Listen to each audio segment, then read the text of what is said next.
Assalamualaikum warahmatullahi wabarakatuh. Halo sobat YouTube semua, apa kabar? Semoga dalam kondisi sehat ya. Dan semoga dilancarkan untuk rezekinya. Amin. Sobat YouTube, kali ini saya akan berbicara tentang seputar YouTuber pemula ya. Karena saya juga masih pemula ini masih butuh banget ilmu tentang YouTube ya, dan masih terus belajar untuk mengembangkan channel saya. Jadi sekarang saya lagi mengembangkan 4 channel ya, dan alhamdulillah baru satu sih yang udah dimonetisasi, dan itu pun baru belum sebulan ya. Penghasilannya ya segitulah ya. Jadi belum belum dibilang besar ya, tapi ya alhamdulillah ya lumayan lah ya. Bagi kalian mungkin yang saat ini belum tertarik untuk menjadi seorang YouTuber, nah mungkin eh, bolehlah didengar ya cerita saya dari awal nge-YouTube sampai sekarang. Jadi awal mula saya ingin menjadi seorang YouTuber itu ketika tertarik untuk menjadi YouTuber itu karena semenjak waktu itu tahun berapa ya, jadi mungkin kalian juga tahu ya, seperti Atta Halilintar, atau mungkin yang sekarang populer itu Deddy Kombuser ya, Raffi Ahmad, dan artis-artis YouTuber lain lah ya, yang eh, kalian dengar berapa penghasilan mereka itu sebulan. Jadi luar biasa ya. Nah, awal mula saya juga memang tertarik untuk menjadi seorang YouTuber itu karena ya alasan utama pastilah ya, kalian juga sama, jadi ingin mendapatkan penghasilan, tapi sekaligus kerjaannya memang dibilang ya tidak tidak terlalu berkeringat ya. Hanya saja memang setelah saya mendalami ya untuk YouTuber ini, ternyata tidak gampang ya. Memang tidak berkeringat, tapi setiap hari otak kita bekerja ya.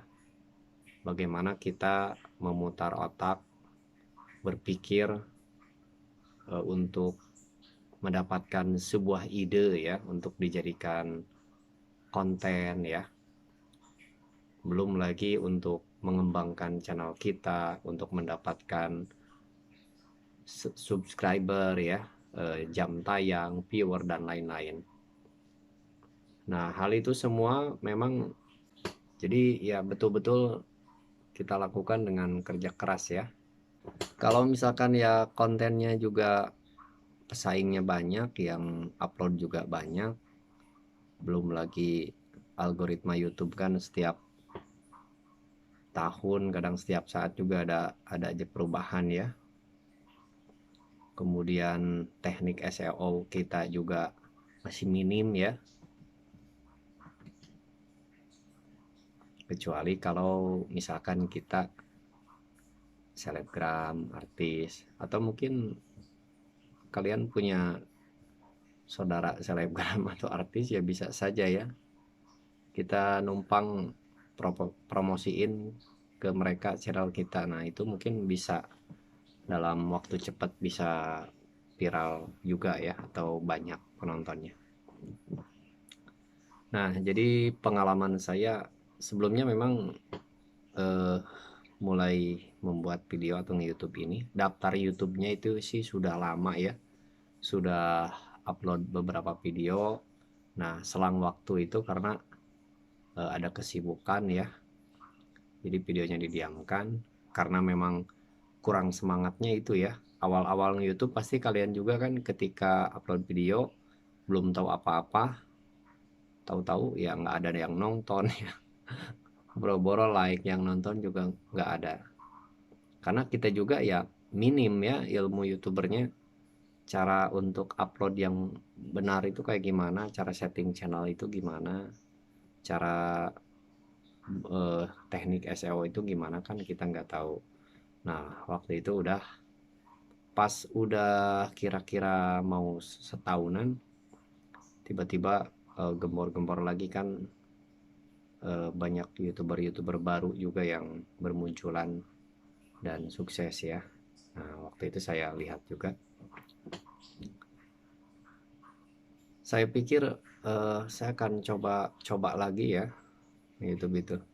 Dan ternyata dilihat ada beberapa video yang lumayan viewernya, udah nyampe ribuan ya waktu itu di channel saya yang udah dimonetisasi. Nah, udahlah dari situ barulah saya semangat lagi ya untuk mulai lagi di YouTube ini. Nah, jadi kalian perlu tahu ini, untuk YouTuber ini kan selain dapat penghasilan dari Google AdSense ya, dari iklan yang dimunculkan dari video-video kita ya.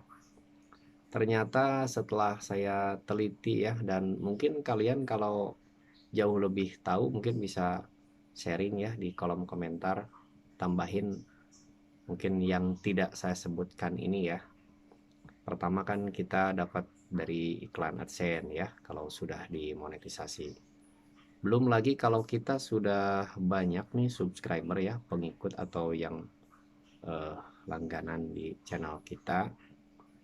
Nah, misalkan kita membahas satu topik ke bidang teknologi, atau mungkin apa ya, yang paling mudah mungkin seputar gadget ya atau handphone. Nah, otomatis kan brand-brand terkenal dari handphone itu sendiri pasti melirik kita ya. Jadi semua brand-brand yang terkenal itu mungkin melirik ke channel kita untuk bisa kerjasama dan minta dipromosikan produknya ya. Jadi bisa dibilang kayak endorse gitu ya. Nah, saya juga ya pengen kayak gitu ya. Kalian juga mungkin nantinya kan kalau udah subscriber banyak, nanti pasti ada ya yang minta untuk endorse atau promosikan produk. Nah, selain itu apalagi yang kita dapatkan kalau sudah menjadi YouTuber? Kalau saya selain yang dua itu tadi ya, jadi eh, untuk tahap ini memang sudah merasa ya ternyata enjoy ya. Jadi kalau kita memang udah suka dengan kerjaan, sudah mulai suka dengan kerjaan itu, kita jadikan tidak hanya untuk kerjaan saja, jadi menyalurkan hobi atau mungkin ada bakat terpendam ya di kalian, yaitu bagus ya. Jadi akan nambah semangat ke kalian. Apalagi kalau yang saya rasain itu pas pertama channel kalian mungkin sudah ada yang diterima ya di program partner YouTube. Nah, itu adalah satu hal yang bikin kalian mood bagus ya. Jadi tambah semangat untuk lebih bisa mengembangkan di YouTube ini. Selain itu ya, jadi kalian kan dapat iklan AdSense, kemudian nanti banyak endorsan ya, yang endorse dari produk-produk atau brand-brand ya, sesuai dari topik atau pembahasan channel kalian biasanya ya, disesuaikan itu. Kemudian kalian juga bisa menyalurkan hobi atau bakat kalian ya, misalkan kalian bakatnya otomotif ya, kalian bisa buat channel yang sesuai dengan hobi kalian. Itu banyak sekali ternyata ya, saya juga baru tahu montir-montir atau teknisi dari otomotif itu yang menyalurkan bakat atau keahliannya di YouTube ya. Jadi selain dia bisa menyalurkan hobi atau bakat itu ya, kalau banyak yang nonton ya, subscribernya tinggi ya, bisa jadi mata pencarian juga di YouTube. Nah, itulah keuntungannya ya. Selain itu, kalian juga bisa membuka semacam pembelajaran online ya. Jadi kalau misalkan kalian punya skill apa aja ya, contoh kecilnya misalkan kalian sudah expert di bidang YouTuber, nanti kalian misalkan sudah subscribernya banyak ya, kemudian sudah berkembang dan sudah artinya sudah expert di bidang YouTuber ini ya, maka kalian bisa juga membuka pembelajaran online. Nah, selain itu kan di YouTube sendiri disediakan ya untuk fitur ketika sudah dimonetisasi itu ada untuk mengaktifkan fitur langganan. Jadi selain dari iklan AdSense itu sendiri, itu dapat komisi dari langganan itu ya. Nah, itu dan masih banyak lagi untuk selain iklan AdSense ya. Saya juga masih mempelajari di channel saya yang sudah dimonetisasi. Itu ada beberapa yang belum saya kuasai ya untuk masalah pendapatan. Nah, mungkin pernah saya juga lihat itu di channel saya. Jadi ada semacam fitur yang bisa mengaktifkan eh, produk kita ya yang kita jual.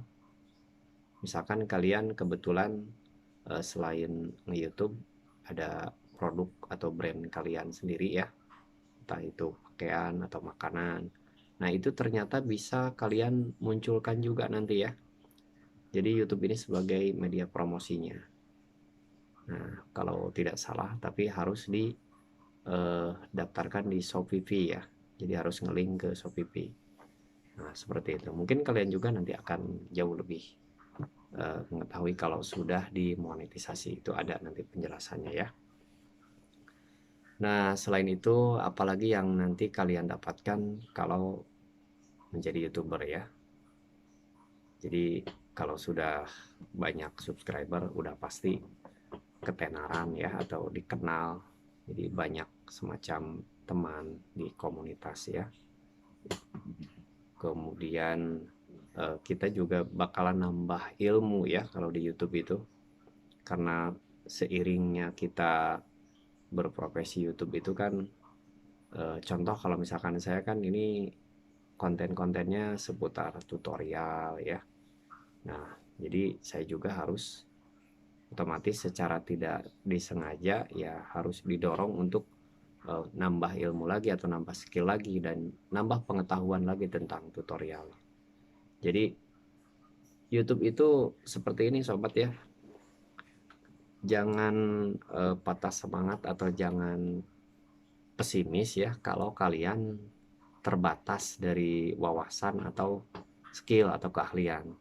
Karena skill itu sendiri kan memang sudah banyak di-upload di YouTube ya. Seperti banyak kreator yang bilang untuk YouTube itu atau untuk menjadi seorang YouTuber itu yang memang keterbatasan skill atau ilmu ya tinggal jadi ini aja ATM ya, amati tiru modifikasi. Nah, itu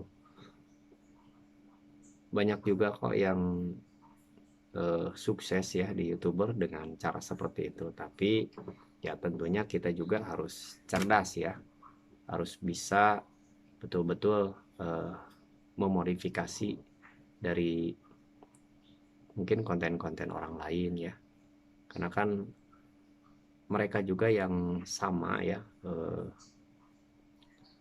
menggunakan metode ini. Jadi biasanya ngambil topik yang lagi viral ya.